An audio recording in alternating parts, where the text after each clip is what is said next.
একদিকে global super league জেতানো নুরুল হাসান সোহান, সাথে আছেন জাতীয় দলের টি-20 অধিনায়ক লিটন কুমার দাস। দুই আলোচিত ক্রিকেটারের সঙ্গে শেষ মুহূর্তে যোগ দিয়েছেন অভিজ্ঞ মাহমুদুল্লাহ রিয়াদ। তিনজনকে নিয়ে যেন এক প্রকার মধুর সমস্যায় পড়ে গেছে রংপুর রাইডার্স। কাকে রেখে কাকে দায়িত্ব দেবে সেটাই বড় প্রশ্ন। সেখান থেকে রংপুর রাইডার্সের অধিনায়ক হবার দৌড়ে এগিয়ে আছেন কে, সেটাই জানবো রিপোর্ট।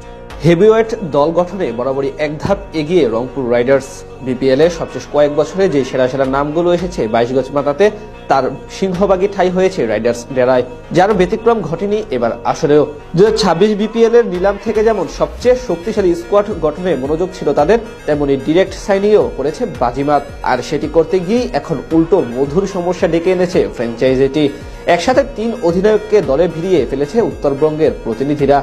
অকশনের আগে ডিরেক্ট সাইনিং এর মাধ্যমে মোস্তাফিজুর রহমানের সঙ্গে তাদের প্রথম ডিরেক্ট সাইনিং ছিলেন নুরুল হাসান সোহান, যিনি কিনা সবশেষ কয়েক আসরে নেতৃত্ব দিয়েছিলেন রংপুর রাইডার্সকে।